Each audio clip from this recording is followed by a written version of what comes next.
Actually, never been here.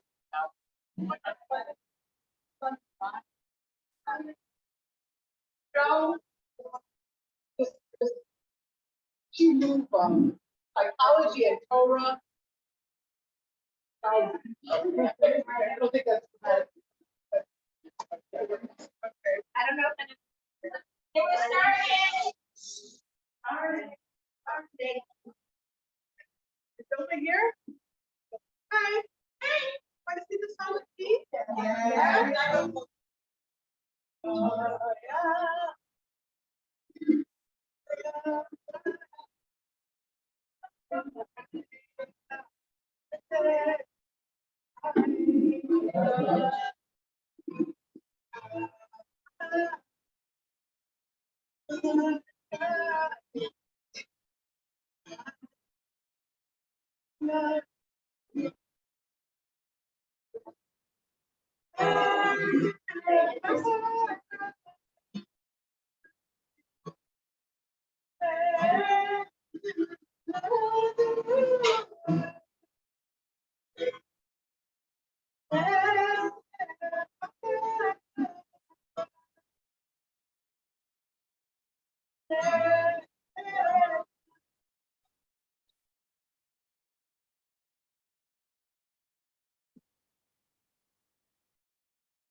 You guys ready? Yeah. Are you ready? Yes. Okay. I'm very distractible at this hour. So if you have something to talk about that's more interesting than what I'm talking about, and you're talking in this room, I might come over and listen to you. So you might want to step outside if you want to have another conversation than the one that we're going to have here together, if that's okay. And I wanted to do something experiential. I feel like, you know, we come to these Purim and we have so many wonderful teachers in Tzfat, Baruch Hashem, but so often people, people say, how was it? Oh, it was a great cheer. What did you learn? Oh, all kinds of things. It was great, right? What are you taking with you? And I really want to give you guys something you can take with you.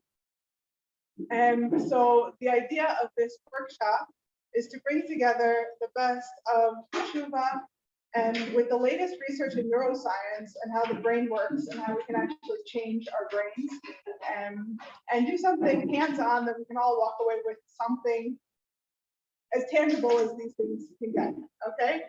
So before we start, let's just do one more nigun, just to focus our energy and focus our intention.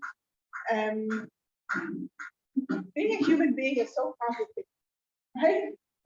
Or is it just me? It's complicated, right? We're like half this walking, talking bit of a Hashem that's so precious and so holy and just wants God. And we're half, as one of my teachers once so aptly put it, a walking, talking toilet. Right? Toilet. Meaning we have this very physical manifestation of body and desires and frustrations and having to pay our nona and deal with money and children who are bouncing off the walls and Elisha's grandchildren just smeared my whole house with ice cream and who knows what else, right? And it's so complicated to be a human being and to try and bridge that huge paradox of wanting to be so close to Hashem, wanting to be pure and holy, and dealing with what it means to be a human being down here in this world. And we come to Yom Kippur, and sometimes it's like daunting, like me come before Hashem. Oh shoot, I don't know. Here we go. And because I know all that other stuff that nobody else knows. And guess what? So does Hashem, and that's a little scary, right? And on the other hand, there's a part of me that's like ready to be the Kohen Gadol and run to the Kodesh Kodashim and just yearning for Hashem and being able to bridge that dichotomy is so hard sometimes. And that's what being a Jew is about, right?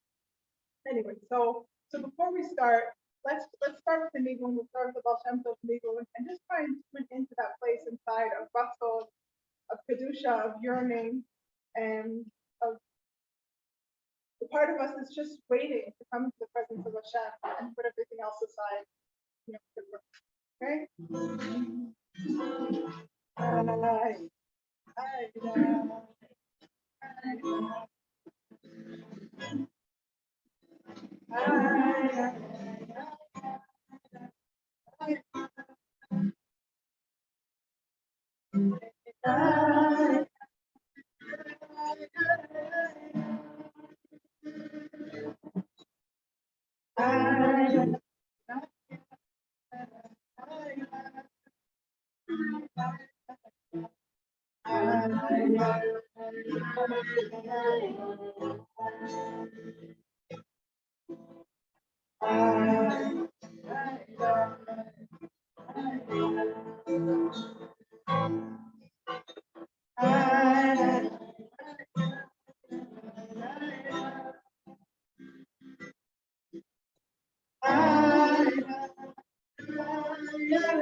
So we just touched on that place inside, right? There's nothing like that like awaken that yearning, awaken that soul, in that place that knows how precious every one of us are. And I want each of you to think for a moment, when I come to Hashem, Yom Kippur, and I'm bringing forth the most beautiful, precious part of who I am, who I essentially am. What is that? Who am I? What makes me unique? What's my soul print? And for each one, it's something else. And for all of you, there must be many, because you took the time to come here at prime time, 6 p.m., Erev Shabbos, Erev Yom Kippur, right? There's so much good in there.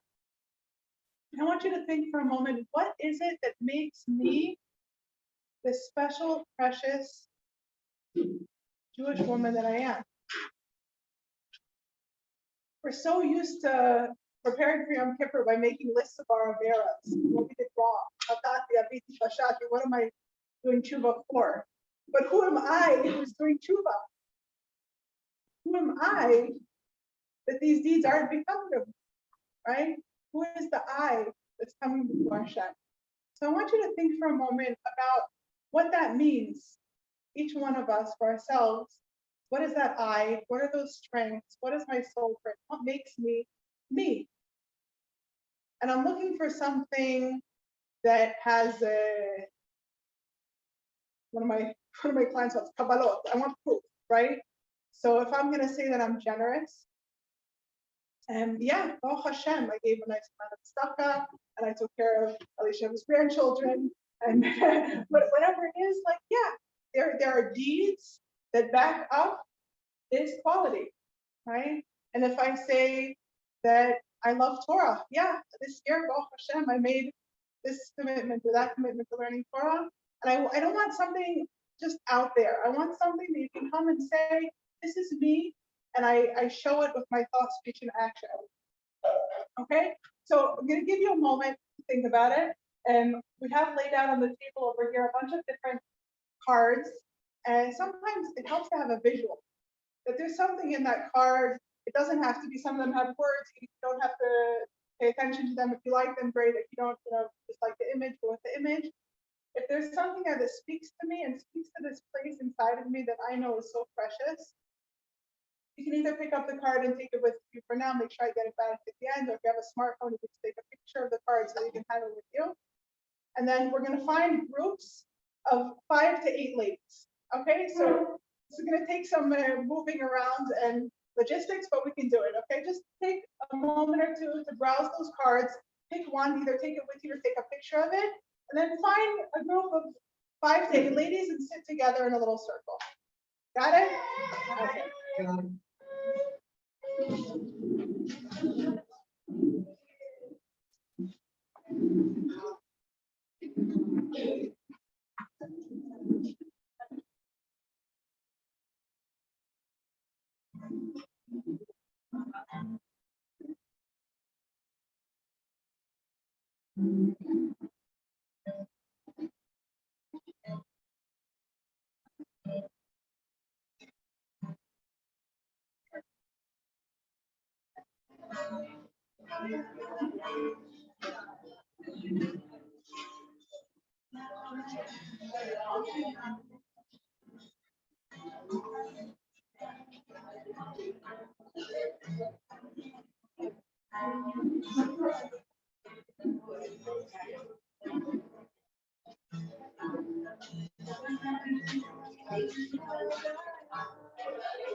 You want to join us?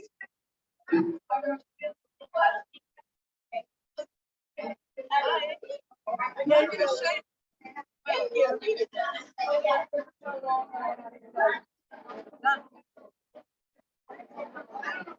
I've been having a stop.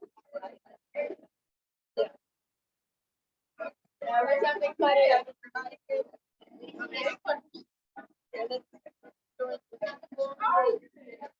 You sit down.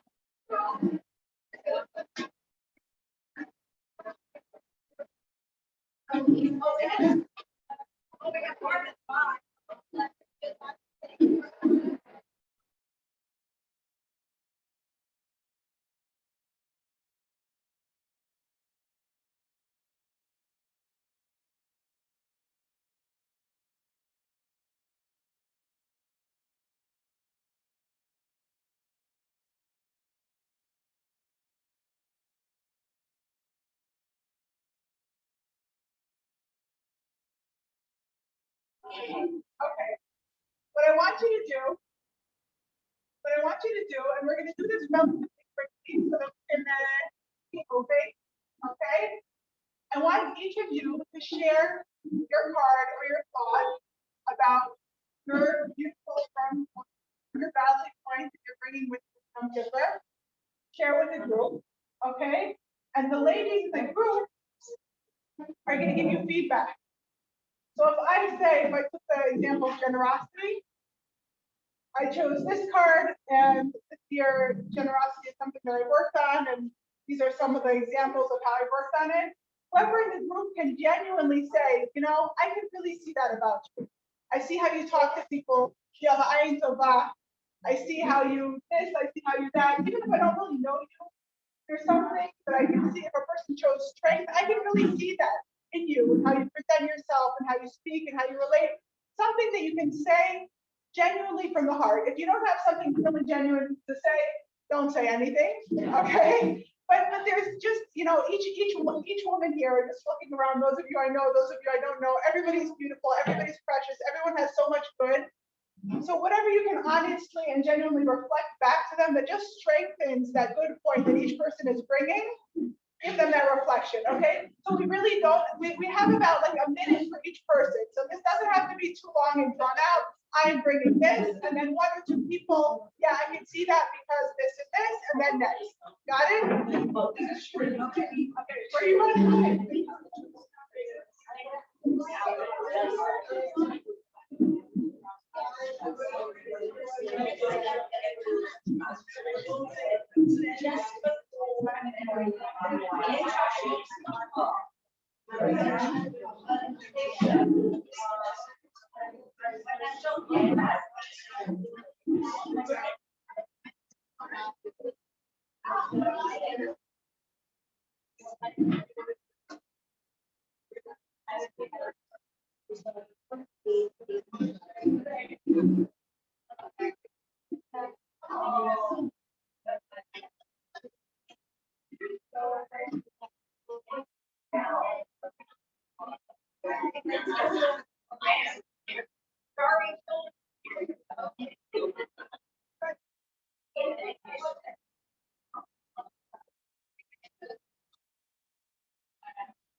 starting now. Okay. Sorry, some people needed more time. I'm just noticing the clock and want people to follow through with this. Okay. So I told you we're going to do something using neuroscience, right? And I'm a therapist, and this is, the kind of stuff that I work with all the time. And a therapist. And for years, people thought of therapy as something, you go and you talk and you talk and you talk and you talk, and you hope, maybe 6 months later, a year later, 2 years later, something different in your life, and it is different in your life. Maybe it's just therapy help, and maybe it's just your husband finally got a job and now there's money coming in. And it's like this very long-term project where you're trying to change behaviors and thought patterns. And what neuroscientists have found in the last, this is really fresh research. It's maybe 10 years old in the neuroscience world and hot off the press coming into the therapy world if I actually do this in the clinic. And what we're finding is that sometimes there's moments, it could be a 5-minute interaction that could be life-changing, more than 2 years of talk therapy. And what science is showing us is what are the ingredients that make that 5-minute interaction so powerful that it can really change a person permanently. Is this fascinating or what? Yes. Yes. I'm totally on fire about this stuff. It's fascinating. It's life-changing because if you can zero in on what's stuck and what needs to shift and crack open and go right in there. And basically what you do is you access the part of the brain. It's like one of my teachers calls it the psychological floor. Just like I'm walking on the floor and I don't think too much of the floor going to be here for me and I trust it and I don't know. And first it let me down or first it be here for me. And it's just the floor. And I'm just walking on it and I'm trusting the gravity is going to do its thing. And if I've lived through too many earthquakes, I might not trust it. And that's just my psychological floor. That's what I walk around on. Those are the assumptions that I make about myself in the world. And more often it has to do with trust and dealing with other people and personal value, right? But if our understanding that affects everything has been thrown off by painful experiences, by trauma, by poor parenting, by whatever it was, and we're going to be walking around on a psychological floor that doesn't support us very much. And even if you would go to therapy and talk about it for 2 years, you might not say, I just don't feel safe in the world, or I just don't know if I can trust anyone, or I just don't feel like anyone ever wants to hear what I have to say, or, right? And just to zero in on the place that doesn't believe in me, that I'm safe and successful and capable in the world, and be able to crack that open, it's kind of mind-blowing, right? And sometimes just the way we see things in a moment, we can see it differently, and that changes everything. So I'll tell you a really, really short little story. Maybe a lot of you probably heard this before, but it's just an illustration of this, okay? 2 battleships assigned to the training squadron had been at sea on maneuvers in heavy weather for several days. I was serving on the lead battleship and was on watch on the bridge as night fell. The visibility was poor with patch fog, so the captain remained on the bridge, keeping an eye on all activities. Shortly after dark, the lookout on the wing of the bridge reported, light bearing on starboard bow. Is it moving? Is it steady or moving astern? The captain called out. Lookout replied, steady, captain, which meant that we were on a dangerous collision course with that ship. The captain then called to the signalman, signal that ship. You're on a collision course, advise you to change course 20 degrees. Back came a signal, advisable for you to change course 20 degrees. The captain said, I'm a captain, change course 20 degrees. Response came, I'm a seaman second class, meaning many levels below. You had better change course 20 degrees. What insolence. By that time, the captain was furious. He spat out, I'm a battleship, change course 20 degrees. Back came the flashing light. I'm a lighthouse. Right?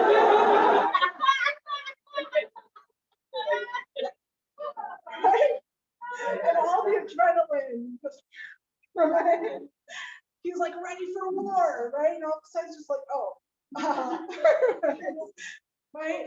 And if we can have that kind of shift in our consciousness of how we see ourselves, how we see Hashem, how we see the world, it's funny. It's like disorienting. It's confusing. It's exciting. It's this whole thing that can happen. We can just kind of crack open that psychological floor, rip up some of the tiles, and put in something better. Ready? Yeah? Okay. So here's how we're going to do this. And first of all, I just want to say we're gonna practice something that I normally do one-on-one with people in my office. And this is the first time I'm doing it in such a big group. If anyone feels like they're not up for this right now, or they have too much trauma in their history and they don't want to bring up stuff, that's totally legit. You don't have to do this. You can also try and stop at any point. That's totally legit. And Milana has volunteered to be on call if anyone like kind of gets activated and wants to talk. She's willing to step outside and do that with you, but it's not necessary. I do think that this is a safe thing that we can all put together and it's okay. Just please try and stay with me and focus on the instructions, and then we'll just be able to really keep the energy together, okay? So we each had an experience now of tuning in to something really beautiful and precious about ourselves that hopefully we can all say, this is the real me. This is the real me, yeah? Nods? Yeah? This is the real me. And it doesn't mean that I'm always there, because I'm human. I'm gonna fall and I make mistakes or whatever, but this is something that I come home to. This is something that's real, that's legit, that's there, that's been there. Please God will continue to be there. This is a chelik elokam mimal. This is a precious bit of Hashem that Hashem gave me as a gift to manifest in the world. This is me. And hopefully you had the experience of having that being held and reflected back by a group of beautiful Jewish women who could really reflect and say, yeah, that is you. That is you. And what we're going to do is bring this knowing from being up here in our prefrontal cortex, our thinking brain, and bring it deep inside to places that might not always know that. It might even be surprised to know this beautiful thing about yourself. We're going to use a technique from EMDR called bilateral stimulation, which basically means just tapping right and left. What this does is helps different parts of our right and left brains communicate with each other. Okay? And what I want you to do is just breathe deeply with me and focus on your good point, right? So if I'm thinking of my good point, I'm kind of feeling a warmth around my heart and a strength in my spine, my shoulders kind of open and relaxed. I'm just going to breathe into that goodness inside of me and invite you to do the same. And if any unrelated thoughts or negative thoughts go up, we're just going to put them out on the mirpesset to watch the sunset. They're not invited. We're just going to focus on the good. And just notice where in your bodies are you noticing this beautiful manifestation of what it really means to be me. Precious part of Hashem. Notice where you feel it in your body. And just breathe into it, give it oxygen, allow it to occupy as much space as it would like to.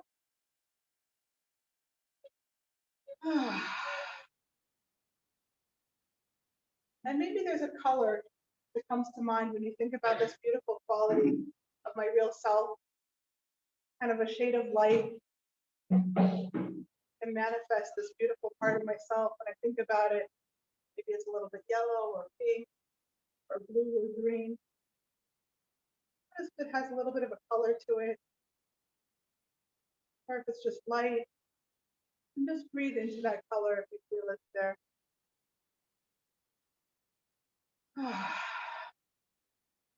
And see if you can bring this knowing all the way down to your toes. Wiggle your toes on the ground. Say, hey toes, guess what? I am awesome. And see if they hear you. See if they're taking in the color, taking in the breath, taking in the knowing that you're manifesting right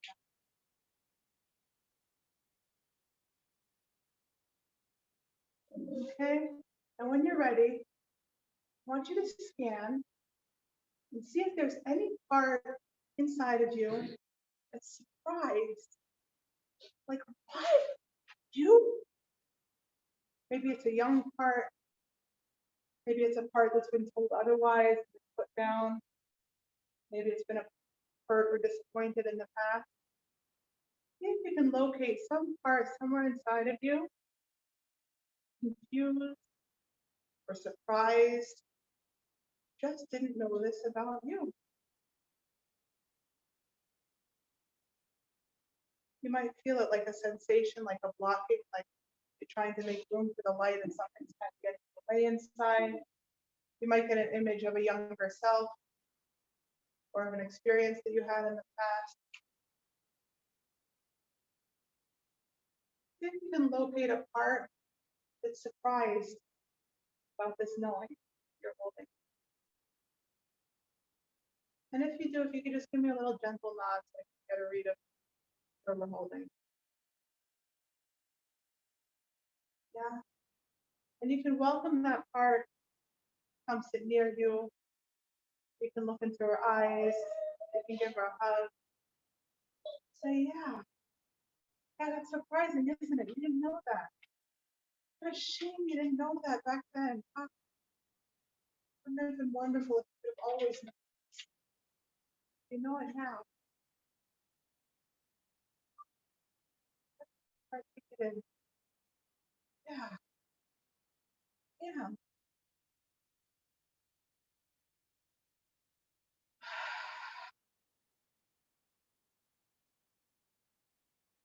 And if she needs comfort, you can offer comfort if you want to her.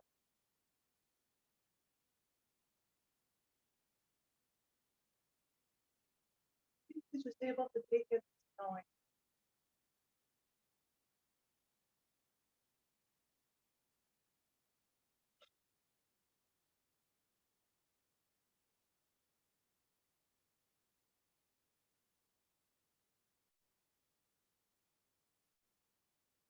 When you're ready, I want to just give you a couple of minutes to sit with this knowledge or to write down a few sentences. Just allow it to sink in. Allow your surprised parts, a voice. You want to write down what they're saying, what you're telling them. Take a moment to try and formulate a few sentences what this experience is for you. Write them down.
Okay.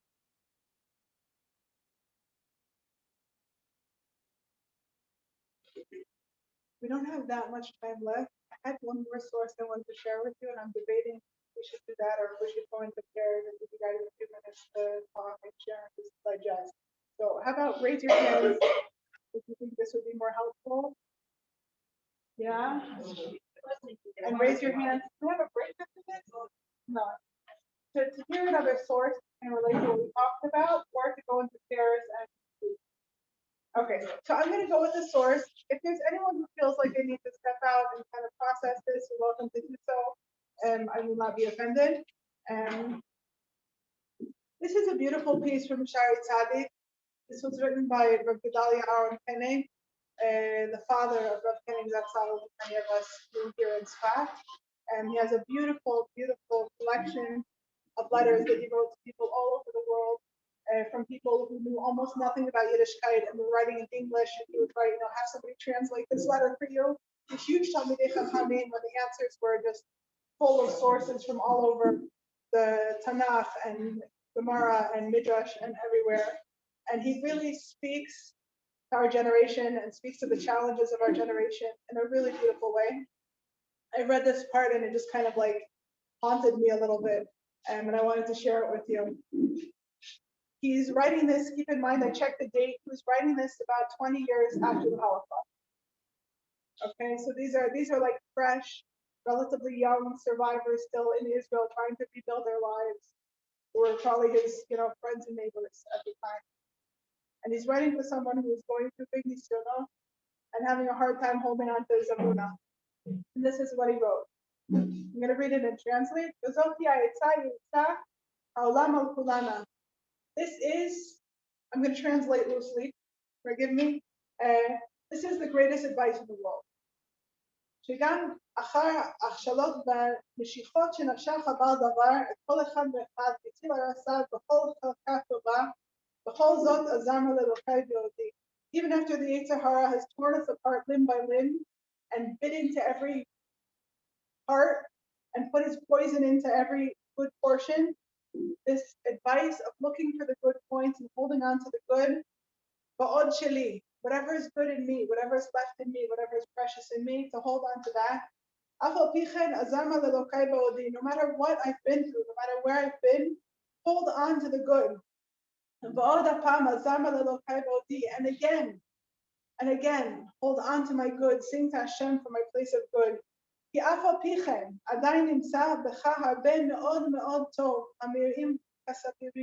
No matter what you've been through, there's still within you a tremendous, tremendous amount of good, giving light like a sapphire.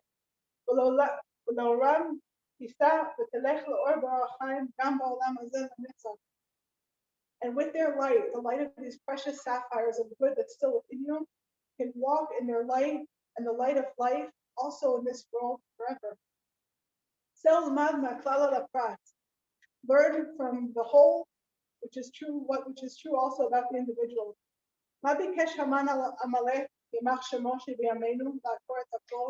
In our generation, we have a Haman Amalek who tried to destroy everything.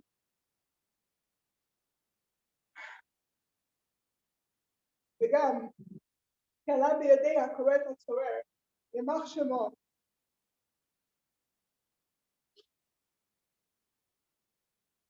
להחריד שליש מעמנו, ישראל, עם קדוש.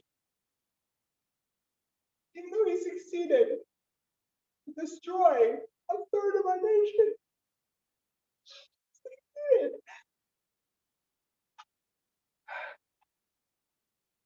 And we're like one human being, all of them Israel, like one complete person. And he ripped into us, and he tore us apart, limb from limb. And with all of that, our eyes are to Hashem, our hope is to Hashem. We're still yearning to come close, to attach ourselves to Hashem. And from the little bit that's left, after being ripped apart and bit into bite by bite, with that little bit that's left, we continue to build. We will build again our nation for Hashem as we were before.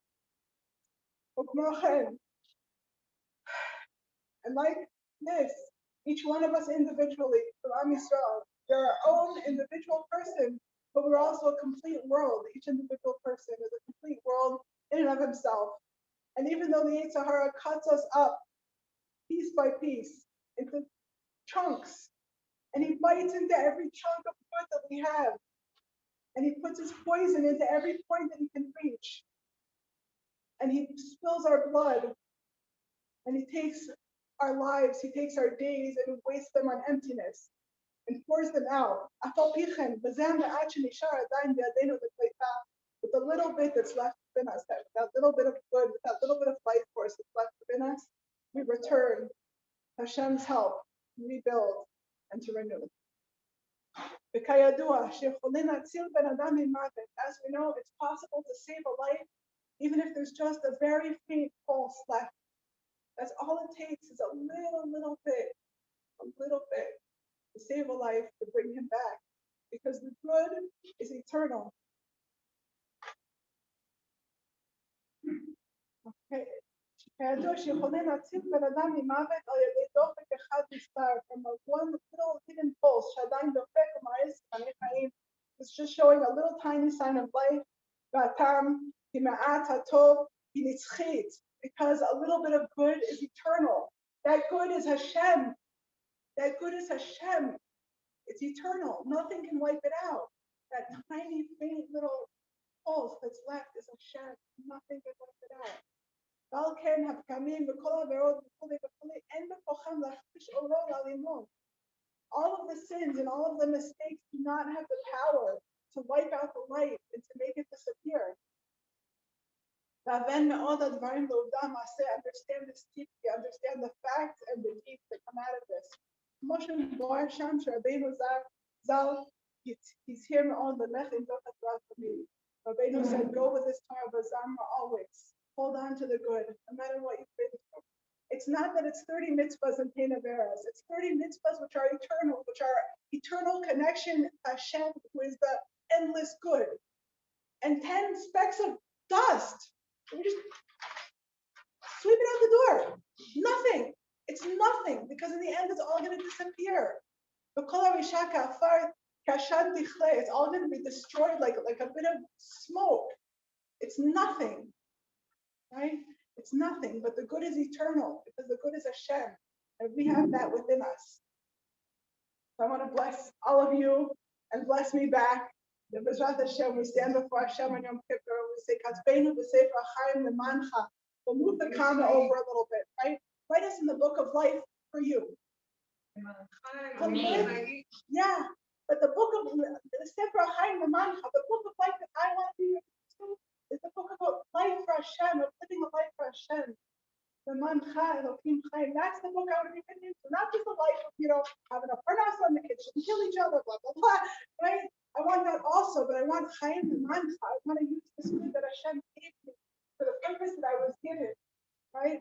Whatever good Hashem gave me, to give that back, to be a kli, to be a shaliach, that we should be written Sefer Chaim and mancha, whatever good Hashem put into each and every one of us, that it should reach its fulfillment. That we should be able to bring it to the world, to each other, ourselves, and without Hashem, to Mashiach. Amen.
This is he doesn't like to so just go towards